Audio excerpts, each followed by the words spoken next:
What's up, class? This is Michael Cruz with my answers for the week.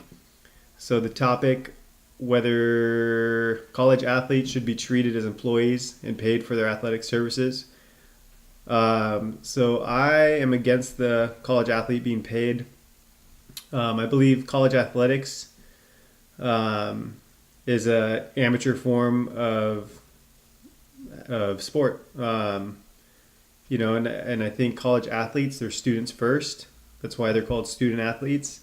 Participating in athletics within a college or a university or any school setting is still extracurricular. If the athlete isn't passing their classes and being successful and doing what they're needed to do in the classroom, they're not going to be able to play at the end of the day. And I read a article on the NCAA website, and actually just kind of a little bit off topic, but when you look at the whole landscape of college sports, there's actually only a small percentage of schools that are actually generating a profit. It talked about out of the 128 universities with a football team belonging to the FBS, which is the um, football bowl subdivision, which is kind of like your standard Division One big schools. Only 24 of those universities are actually experiencing a profit from their athletic programs as a whole. So I mean, the way things currently are, this actually supports that most universities, just about all of them, because those are really the only universities in the spotlight on TV that have television, contracts and are really bringing in some serious money. They don't even really have the capacity to pay athletes the way that it is now. So it either suggests that one, they don't have the capacity, or two, there'd be a need to be a major reform in budget and just philosophy of managing the athletic program, which wouldn't be the worst thing in the world. But like I said, I just still believe that it's an amateur form of sport, and and I think if they're going to get paid in any sort of way, it should be through scholarship or compensated in any sort of way. Um, so to also touch on a um, article on smartasset.com, and they pose the same question whether athletes should be paid or not. They list three pros and cons to paying athletes or not. The first pro in paying athletes is that they're putting their bodies on the line. They're providing the entertainment value that is generating all this money. The second pro would be these, they're kind of goes into line with the first one.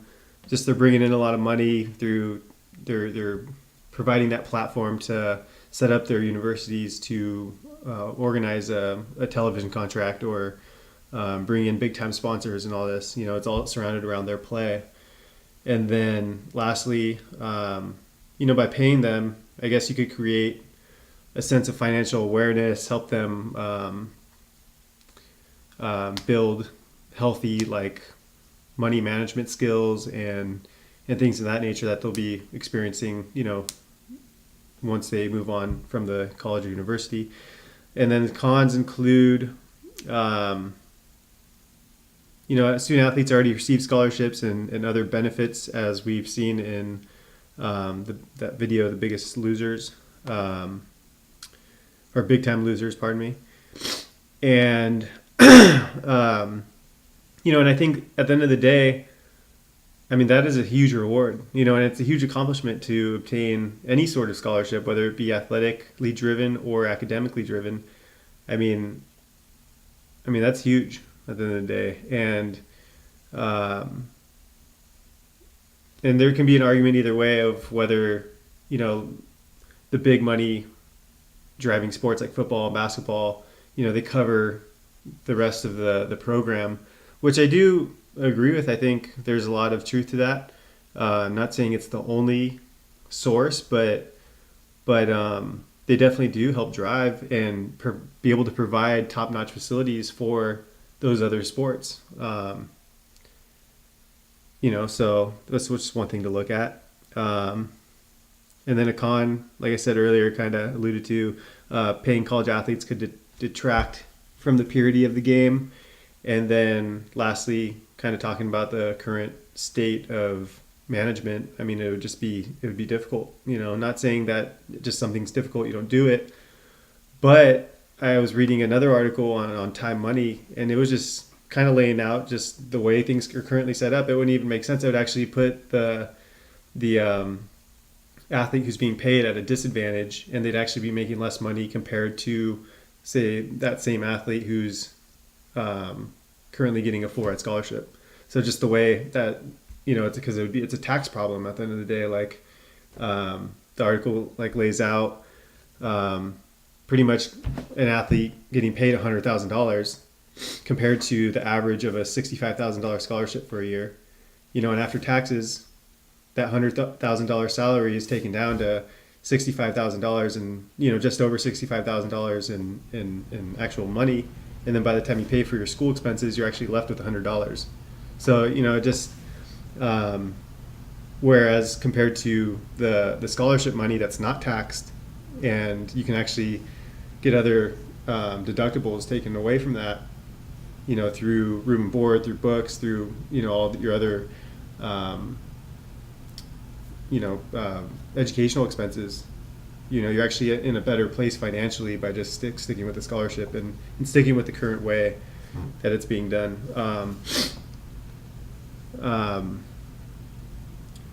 But I think this problem actually it is much bigger than just should we pay him or should we not pay him. I think there's philosophical just stances that really need to be checked. There's kind of what the Knights Commission, what they lay out on their website and what their goal is huge. And I think at the end of the day, we've just gotten away from these principles and from these ideals in sport. So having that emphasis on education, having the emphasis on